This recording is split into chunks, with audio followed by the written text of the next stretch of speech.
All right, we are live. Okay, thank you. This begins the pre-meeting for the Zoning Board of Appeals, September 1st, hearing by special edition. This is a, special meeting scheduled, due to the August 19th hearing that, was rescheduled due to a lack of quorum. So today we have 12 cases, and to begin with, I would like to just say that five of our cases will be withdrawn or adjourned by the applicant. They will be coming to the hearing to make a motion to adjourn their case, and we will, or the board will make a vote on adjourning their case, and then we will move on to case number 1.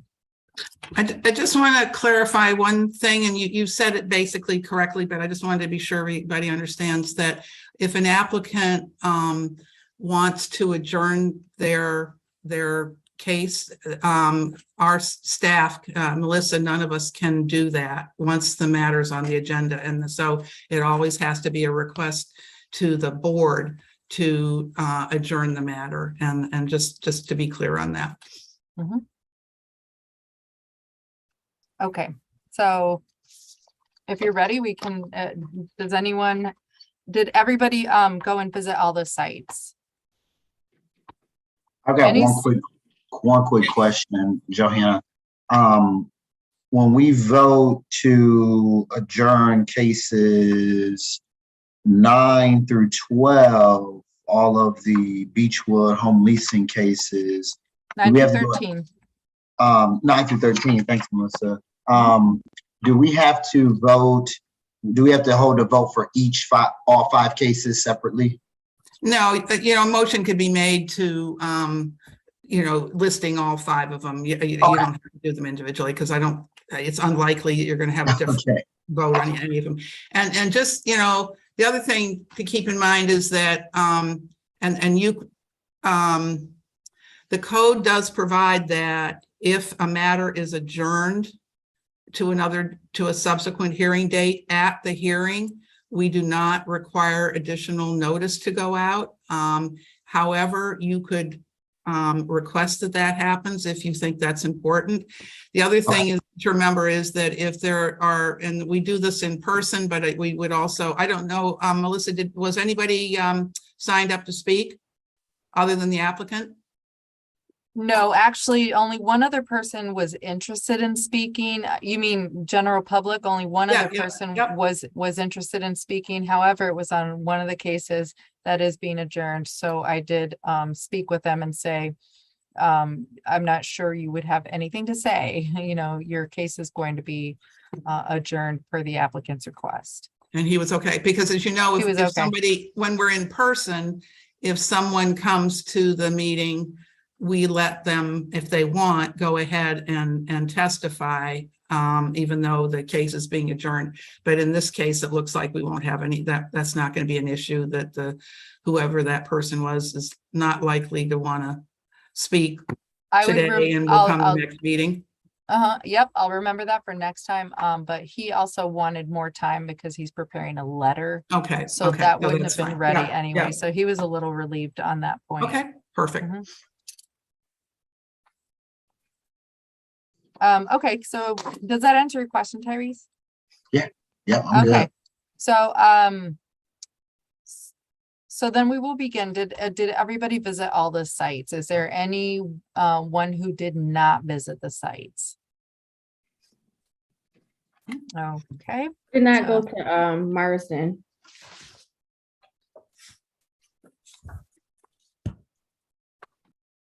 Okay, Marsden. Okay, so if you'd like to begin, we can start with case number 1, 420 Mount Hope Avenue. Does anyone have any questions? This is an application to reactivate the use of a drive-up window in conjunction with the sit-down restaurant.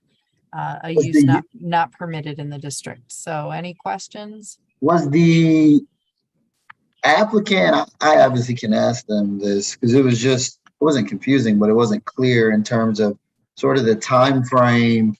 But I can ask them how long they've been in the location. Sort of when was the drive-through, when did it stop being activated? Well, I can supply a little bit of history on this. Yeah, The Kentucky Fried Chicken that went in there, was established by an area or a use variance back in, I think it was 2003. And let me double check because I have it right behind me.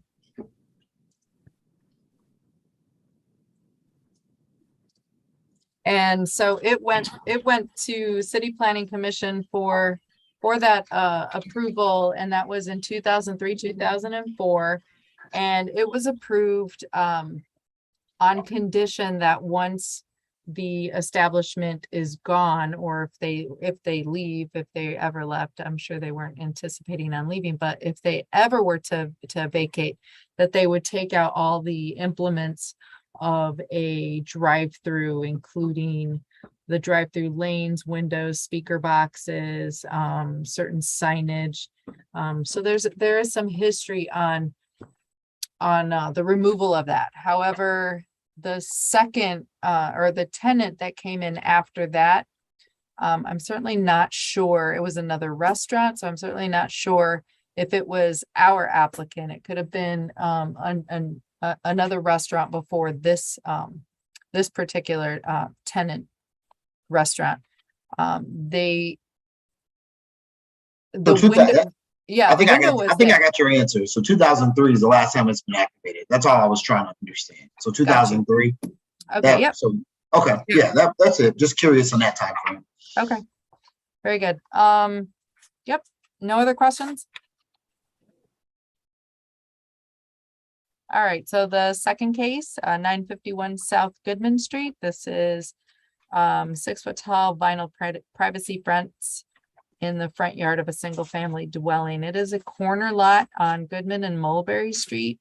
And so amongst yourselves, if you have any questions, I will just add that there was a lot of public comment on this, and I believe it is because of our describing it as placing a fence in the front yard when a corner lot obviously has 2 front yards. So there was a lot of back and forth clarification that came through, and a lot of the people who submitted comments did sort of recant their comment or came back to clarify or to resolve their own issue with it. So any So when you questions? guys send out the notice, it just says like, it doesn't say like, hey, this is a corner lot. So people they were just reacting to, I think they hadn't been to the property, so they were just reacting to what they saw on the notice that came out. I mean, that's how the code puts it, that there are 2 front yards. So if you say it's being placed in a front yard, you just think it's going to be Yeah. across the front of the house. So I could have probably, and in the future, do a better job with describing the placement, but we're very limited on the amount of space we have to On that car, describe, yeah. Yeah, I so have- I have one question, Melissa. On one of the Yes. pictures, and I don't know if this was us or her or him or whoever. On the first picture, it shows the fence going to the beginning of the bump out. Well, like actually the back of the bump out, but from the end there. And then on the next picture, a couple pictures later, it looks like the fence goes to the front of that bump out where the bushes are. okay. so- Well, I believe it lines up with the corner of the house. But that is a good question to Is that corner? ask. Okay, I'll ask. Mhm. Yeah, they had it staked out, Holly. When I went out there, it was staked out. Sort of, it was a white line was in the grass, like spray painted in the grass. Oh, okay, I didn't see that. Yeah, it was staked out, and then I think the one thing too is that's a discrepancy is that in the photograph it says that it's 3 feet past the sidewalk, but it was staked out just like 1.5 feet. Yeah, yeah. Okay. So I don't know if the intention is to put it at about 1.5 feet, which is not, terrible, but it is better if it's a little further back. But my thing, because I actually live in the neighborhood, and a lot of the people that I spoke with or that told me about it were like, "Oh yeah, someone putting a fence in the front yard is terrible." And I said, "Well, it's not the front yard. It was my father-in-law." But the thing is, it says vinyl on I think it was on the either the initial description, but now it says vinyl or wood. So my thing is that vinyl on that side fence won't it doesn't meet the sort of the character of the neighborhood, but Mhm. wood is fine. It was my thing. So I don't know if they're just like one or the other, whichever's cheaper, or we need to tell them. So if we do, I would say it has to be wood. Okay. I'm gonna ask you to think about a couple of things as well. As you've got, I think, 4 fence cases today. And I think all of them are these corner lots, which does create sort of a unique situation. And that's why we are sort of sympathetic to having people have some privacy in what is, although we call it a front yard, is really their side or rear yard. Like with all cases, we're trying to be at least somewhat consistent when we have a similar application before us, so that, I think having them all together will, I think, kind of call that to your attention, that we need to have some consistency, but keeping in mind a couple of different situations. Like if there's a driveway, I think on this one on Mulberry, does the driveway, should there be a different setback requirement because of the driveway? So are they backing, if they have the fence too close to the sidewalk, are they going to have their view blocked when they pull out of the driveway? So the other thing, I think, and that's what Eduardo was mentioning, which are these going to be wood fences, or are they going to be vinyl fences? And you might want to have some consistency on that. The other thing to think about, should they be, if they're 6 feet tall, should they be solid, or should there be lattice work at the top? That the aesthetics of that may depend on the particular neighborhood, or it might depend on what the house is, looking at, what the house looks like. So it's the other thing, there's nothing in the code, and Melissa and I talked about this earlier, that requires the fence to be set back a certain number of feet from the sidewalk. But we all know that sidewalk plows come down our sidewalks, and if the fence is right up on the sidewalk, there's going to be a problem. Also, I think you can see some pictures there that if it's too narrow an area, it just gets weedy, because they're not actually going to put grass there or mow it. It's just going to be sort of an odd little strip of land that just gets weeds growing in it. So, keep all that in mind when you're approving these. It's, they're somewhat unique, each property, but there are also some standards that we probably should have consistent with all of our fences on these corner lots. So just sort of, raising those issues, not saying you have to go one way or the other on these, but keep all those issues in mind.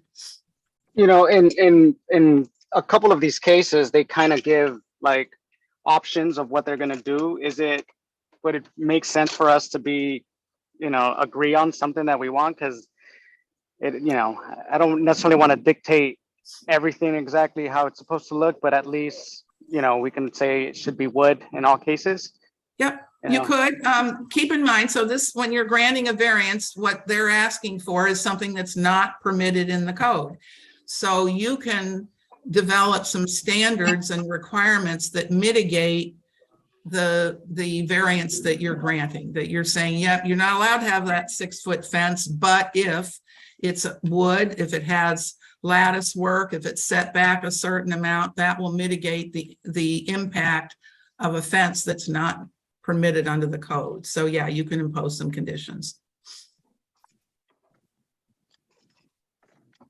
Okay. Can everybody still hear me? Yep. Okay. So if there are no other questions on that case, we can move on to the next case, case number 3, 247 Weldon Street. Also another case for a 6-foot tall wood privacy fence on a corner lot. Again, if you have no questions, or if you do, please feel free, you have the floor. This was the one that already has the fence, right? And they're just trying to replace it. Is that right? Or am I getting them confused? Yeah, that's the one with the bamboo, with the wooden bamboo, whatever. Yeah, fence. okay. It's in disrepair and they want to replace it. Right, we have no Okay. pictures on Weldon Street or on Bay Street. Just so Okay. you know. I just wanted to make sure I was keeping them straight in my head. And that's the one that's on, in the 19th ward, correct? Yes, Okay. And it seems like they started at, construction or were about to build it or something at some point. So, yeah. Okay, any other questions? Next case is 415 Bay Street. Same thing, corner lot, 6-foot tall wood privacy fence.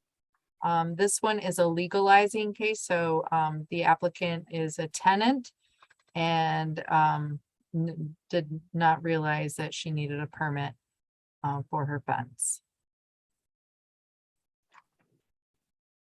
I also want to mention, I guess at this point, that off topic, it doesn't have anything to do with this case, but these applicants have been waiting since June.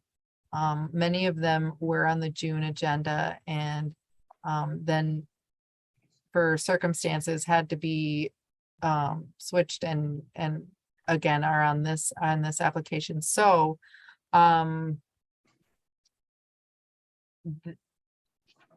they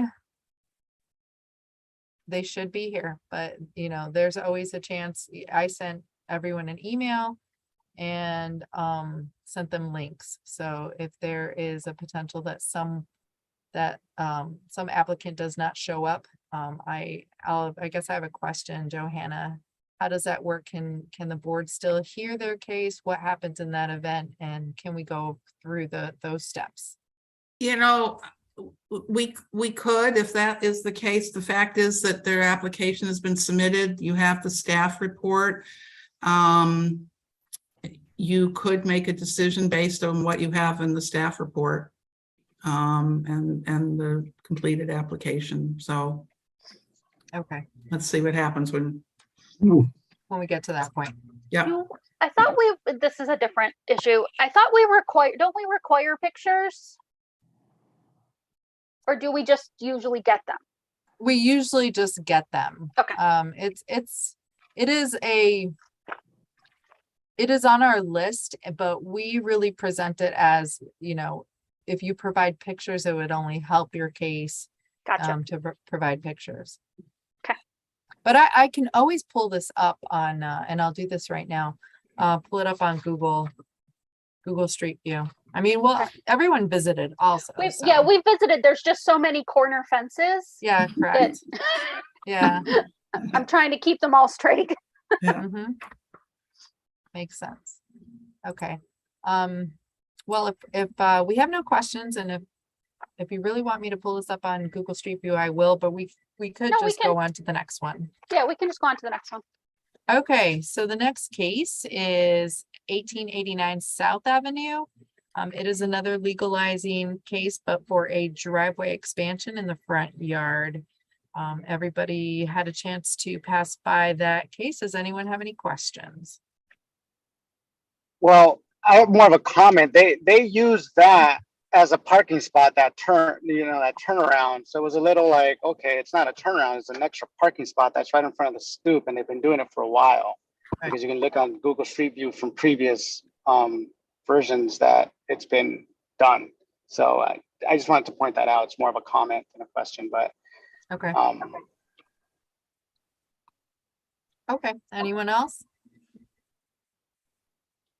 All right, then moving right along. The next case number 6 is 1 7 Rossiter Road.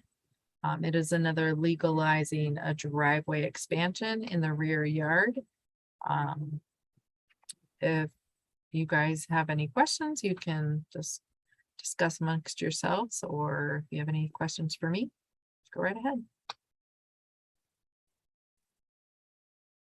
It's a lot of paving.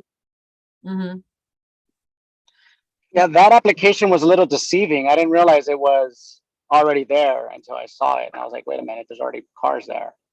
So I thought they wanted to increase even more, you know, but, or maybe I just misread it, you know. I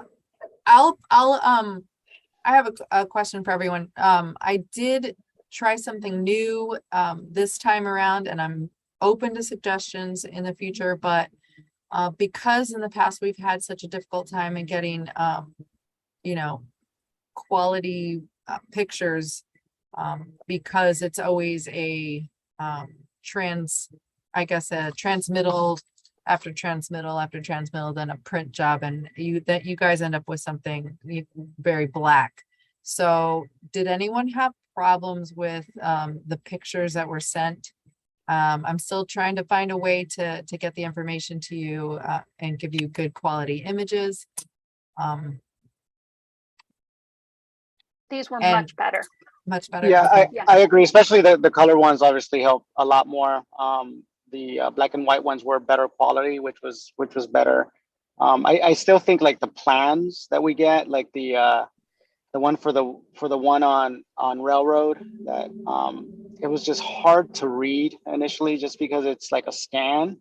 So if there's any way that they can provide the city with like the actual PDF, you know, and not a scan, it would just make it easier to read, because some of the text is just illegible. So that was Well, my actually, only. we do. We have the PDFs, and I'll take that in under advisement, and maybe the next time I'll figure out another way. I just don't want to bombard you, and I don't want to have so many different pieces where you have to figure Right. out, oh, this goes with that and that and that. So Well, I um, think you can bundle the actual like PDF version of it to the scanned versions. You know, I mean, if you need any help with that, I can help you, but like, yes, I it's- would need a tutorial on that, but yes. Yeah, thank you. I can help you with that. And then Okay. just because then it's just easier to read, you know, it's just Okay. easier to read. But that's my All right. comment. And Eduardo, when we're in person, we often will actually have the plans, you know, up in the conference room during the pre-meeting for you to review it. Okay. So that's usually what we do now. It's a little, you know, yeah, with Right. the virtual It's meeting, we haven't easier. been able to do that. Yep. Okay. Okay. Yep, we'll definitely work through the glitches, so I appreciate your patience on that. And also just to add, at the very end, or the last week of comments, I did bundle all those together. I sort of explained in the email how those went. Does anybody have any questions about comments that came in and what you received? No, that was great. Thank you. Yeah, they were easy to, figure out where they Kind of- went and to go through. Yeah, and Okay. scroll through and you're kind of, you know, it was actually quite nice. Okay, very good. All right, so any other comments on Rossiter? Okay, so this would be the last case that we hear tonight is case number 7, 14 Marsden Road. It is another construction of a 6-foot tall privacy fence along the entire, well, almost the entire perimeter of the lot. It's a very unusual lot that does intersect with 2 other streets, as most of you were able to visit that. So you understand. So any comments or questions? My only thing is that this one has, I believe, a like, you know, the fence that's existing that they want to replace, and it's wood, and then it's chain link when you get to the back side. So they want 2 different materials. Here, I think they're being specific and saying wood along the sort of where it's existing wood, and then where it's currently chain link, they want vinyl. That was correct, right? And I don't know, just back to the whole, like, you know, what materials are we going to choose? And you said it all be one, or in this case, is it like permitted? Because it's technically the backyard at that point. So it's more of a comment. Yeah, that's a good question for the applicant, to be specific about the materials that they plan to use. Obviously, we, the board can speak to them about that and discuss what options or alternatives there might be, but, Right. in the rear yard, they are permitted to put chain link fence. So if they wanted to change up the materials, as soon as they hit that plane, where it is their rear yard, they have options. Okay, and I guess my question goes back to this, like if we say, okay, it could be wood, because they had like 4 options with the wood. They had the one that's 4 foot high with the lattice that's 2 feet high. Do we, if we approve this and then, and say it has to be this one, is that like what's required of us? Because if we just say wood, it just, they can decide what wood version that they Right. want. I think So I guess- Johanna had a good answer to that.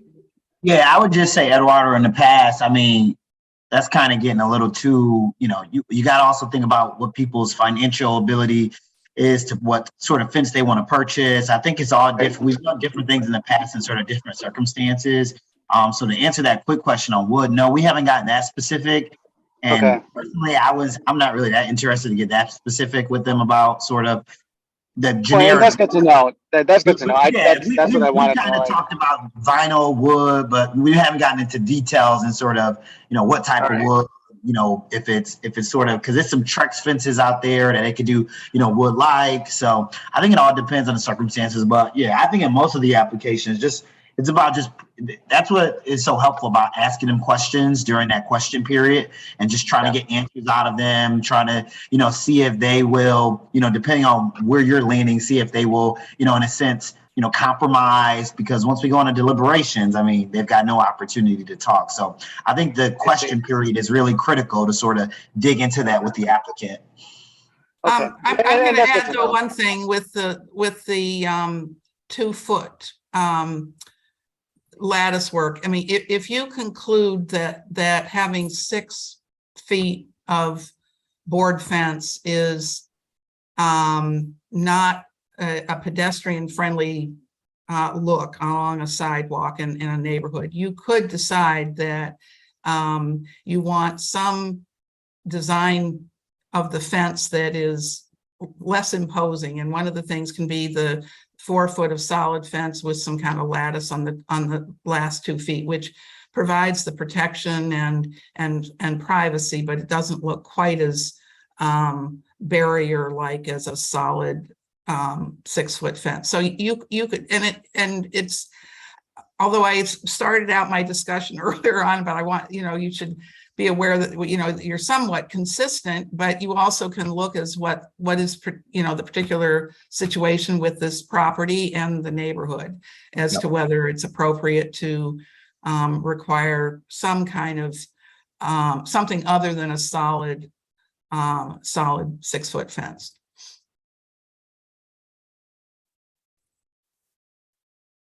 Thank you. Okay. All right, so with that, I think we get to 14 Railroad, and from that to the end of our agenda, those cases are expected to be held by the applicant. So if you guys don't have anything further, we could take a break. and But come back. 14 Railroad is coming to apply for an adjournment as well as the others, right? Yes, Okay, so that's, again, this is something you will have to decide whether you're willing to adjourn, but they're gonna be making that request. right. And again, just keep in mind that if an applicant is not here, I guess it doesn't matter to what I think, but if an applicant is not here, do you all have a consensus on how you want to treat any of those cases? I I think it makes sense for us to make a decision on all the cases before Yeah, us. because What do we are talking about fences and driveways and things that, you know, that you can readily discuss, that you're very familiar with and. I think with there's the been ex- enough information provided in the staff reports and informations by the applicant to hear the cases before us tonight. Okay, that sounds good. Johanna, are we okay to take a break? Yep, sounds good. All right, we can take a break and come back, maybe 5 minutes before. Melissa, there's no public comment, right? Tonight, no public call-in. I'm sorry, call-in, I meant. No. Cool. All our applicants are, if they. No, I are- just meant the public. Yeah, any public comment. Right. No, just what's written. Cool, perfect. Thank you. All right, you're welcome. See you guys.